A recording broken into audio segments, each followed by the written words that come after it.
Hey guys, before this episode of Weekly Blogs begins, just want to let you know, I kind of jumped ahead of myself on, trying to upload daily.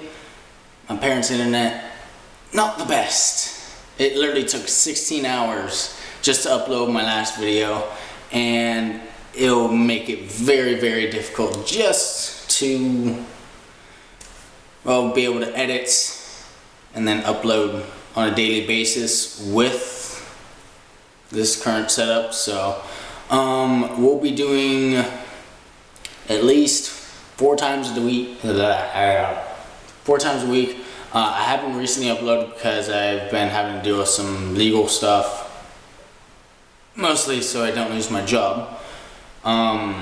So thank you, and here's your video.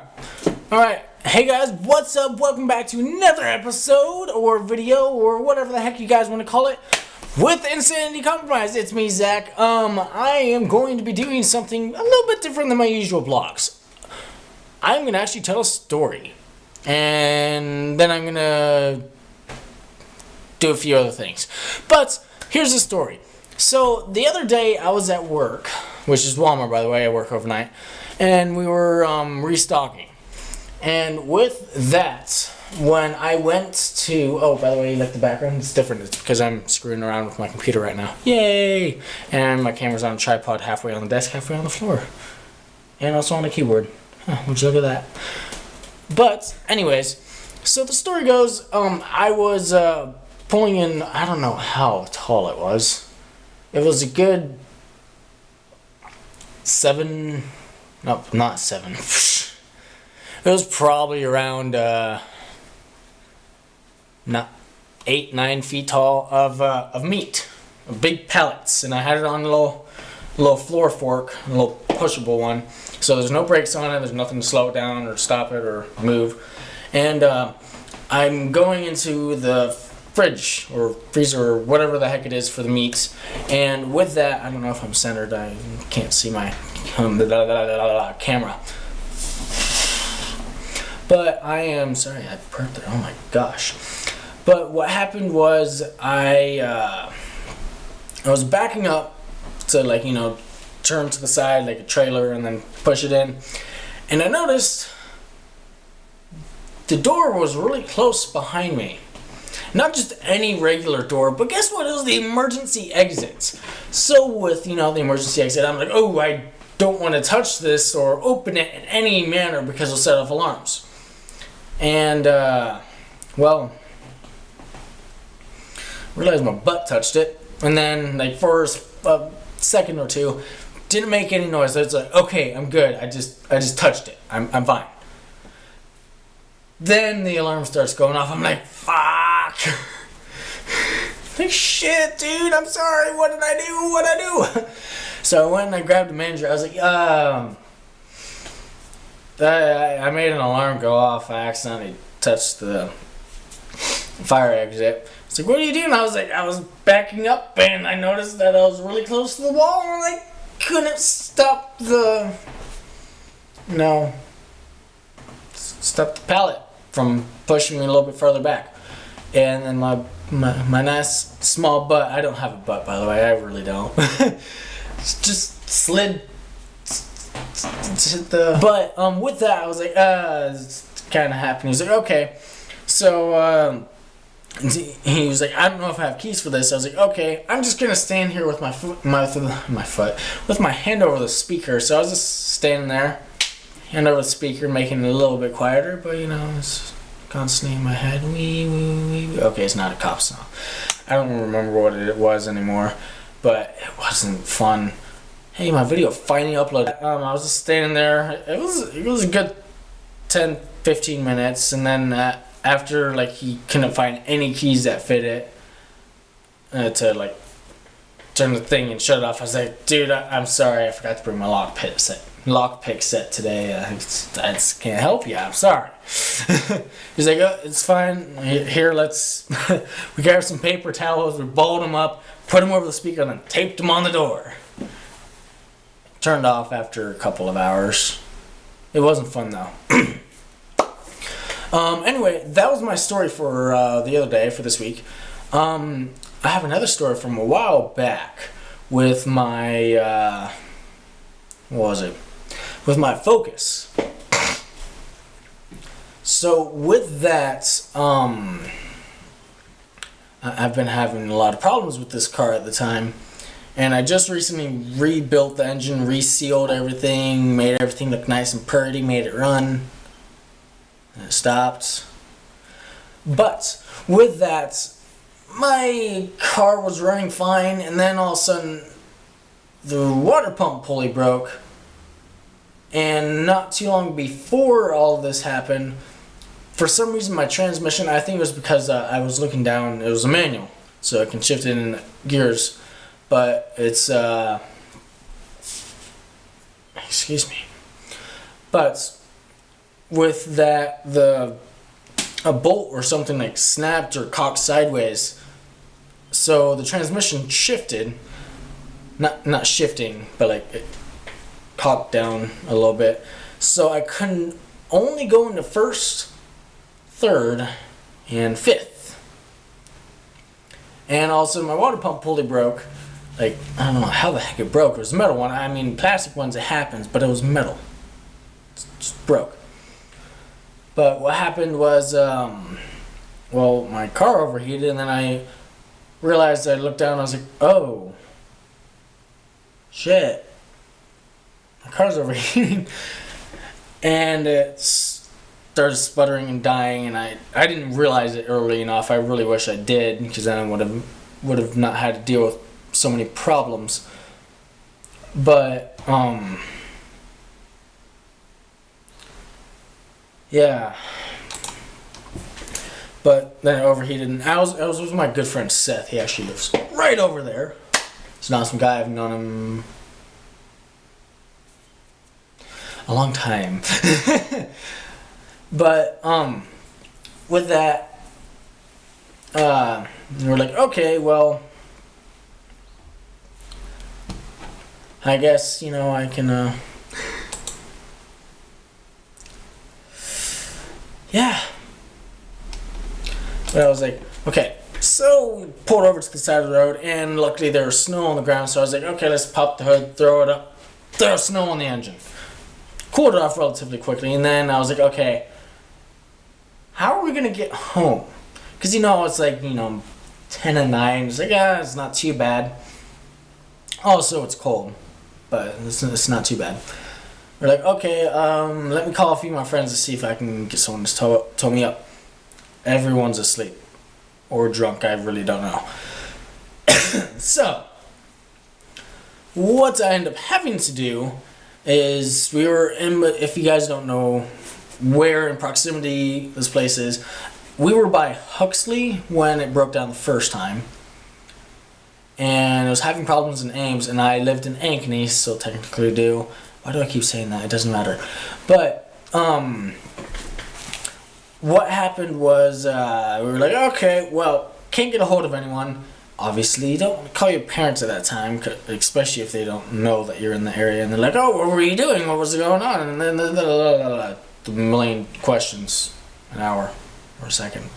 It's scary, man. It's crazy. But, with that, we were like, okay, well, I'm going to turn on the engine, see if it starts up, see if it runs. Okay, so it starts up, and I never thought of it, but obviously since the water pump pulley wasn't working, I didn't technically know it was broken, but I kind of should have thought about it. But the belt was off. So the alternator wasn't running, so it wasn't charging the battery. Obviously the coolant's not flowing through because it's not pumping it. I don't know if the oils ran by a pulley of the serpentine belt or not. It was already having a bunch of problems with oil leaking, even though we got it fixed, and then it started having more and more problems. I should have never tore that car apart. Anyways, it's in the past. I regret it. I made bad decisions. Don't tear your only car apart, even for a class. It's not a good idea. But with this, we were like, okay, I'm going to run it up to 100 miles an hour. There's nobody here on the interstate. So I went up to 100 miles an hour like first, third, fifth, 100 miles an hour. And then I waited till it got close to overheating, but didn't overheat. And then I turned it off and coasted with my hazard lights on this whole time. And then when it started slowing down to around, I don't know, 20, not 20, running at 20 miles an hour. It's around like 10 or a little bit slower. We'd open the doors, hop out, start running alongside it and pushing it. We did this several times. And then after a while of starting it, running it, turning it off, and when I turned it off, I turned everything off other than the hazards. Like I turned the headlights and brake lights off, so then only the hazards were on where I wasn't using that much battery. I did that, but I didn't think that the belt was off. Anyways, so with this happening, we eventually get close to Ankeny, to First Street, I think it was, yeah. And when we finally get there, we're just at the First Street exit. And we cannot get it for the life of us up this slight incline. We're like, don't forget, it ended up being, it was like around 2 a.m. at that time. So we were pushing it for a couple hours already and driving it and stuff, because it's a regularly a 30-minute or so drive. And then this guy in a Ford Taurus, I believe? Yeah, Ford Taurus. Stopped. And he was like, hey, you guys okay? You need any help? I was like, well, my car died and we need to get it home, but we can't make it up this hill. He was like, I can give you bumper to bumper. And I was like, you know what? Yeah, there's a gas station just up here. We'll just get it to that. I'll call my grandpa in the morning or something and I can have him come pick it up. So that's what we ended up doing. But he was like, well, as long as you're okay with it. I was like, it's a car, it's plastic, bumper, it's not new. I don't care. He's like, okay. So he pushes it, and we get, shut up phone. We get to, I'm just open, close, okay. Now I'll be quiet unless somebody texts me again. Yay, I'm so popular, it's awesome, blazers. Anyways, so we get it to this gas station, and then I say thanks. If I have any, I was like, I'm sorry, I don't have any money to tip you or anything, but I really appreciate it. Thank you so much. So then we go inside, and I talk to the clerk, and I'm like, hey, my car broke down. I'm going to have my grandpa come up and pick this up in the morning, or technically today, but later. Is it okay if I leave it here? And he was like, yeah. I was like, I'll leave my name and number and the license plate of the car and everything. So if your boss has any questions, just have him give me a call and I'll talk to him. And he was like, okay. I was like, thank you. So with that, then we had a nice long, about an hour trek home. It was around it was around 4 a.m. No, 3:30. Oh my goodness, stop texting me. So popular, it's so annoying. But we got to this gas station that's a quick stop that I usually pass on my way to work, and I was like, okay, I know the people here. I also knew the person that was working overnight. So me and my friend Seth walked in, and we were freezing cold. We were shivering. We're like, oh my gosh, it feels like crap. I was like, I don't have any money, but can we please have some like hot cocoa or something? Without question, was like, yes, go ahead. Our faces were red, our hands were red, and I'm sure there's probably icicles coming off of our noses too. Something like that, maybe a little bit on the side of our mouths, drool. But we were sitting there, we had like two cups of hot cocoa each. We were so cold. And then I was like, I don't know if I want to walk the rest of the way home. It's another. So it was like 45 minutes or so from that gas station, which was on First Street, which was also right on the same street as O'Reilly's where I worked at the time, to, I'd call it the halfway point, but it's not actually. It's kind of a third or 2/3 the way. And actually, yeah, it's about 2/3, maybe a little bit less. I don't know exactly how far, but I was like, I can't walk, and I was like, we'll just wait till somebody comes in and we can just ask them nicely if we can get a ride, because a ride from the gas station to DMAC was like at most 3 minutes. It wasn't very long, and there was a couple of girls that came in. I was like, that'd be a bit awkward, because 2 guys and then a girl and like around the same age. But if it was like an old lady or something, then maybe. But a gentleman comes in, and then I'm like, hey, throat's itchy. But I walk up to the guy. I was like, hey, me and my friend, my car broke down. We've been walking outside for a couple hours. We're cold and we just want to get home. Could you possibly give us a ride? And he was like, sure, yeah. Where do you live? I was like, we live just at DMAC, so it's literally a few minute drive. It won't take you very long. He's like, yeah, sure, it's fine. And then gave us a ride, and I almost the whole way there, I was just saying, thank you, thank you, thank you, thank you, thank you. Thank you so much. I appreciate this so much. And we finally get home. We're still cold. We're hungry. And it's like 5 a.m. I was supposed to work at 7 a.m. that day. And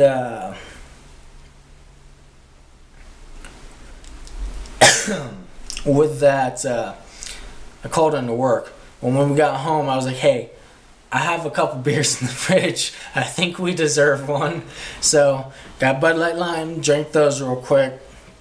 And then we ate my whole box of brand new taquitos, beef taquitos. They're amazing. Love them. That's all I had. So I was eating that, and then, well, yeah, we ate that, went to bed. I woke up like just around 7. I called work. I was like, I am so sorry, guys, but I cannot make it to work today. I'll talk about it. I'll tell you about it like tomorrow or whatever.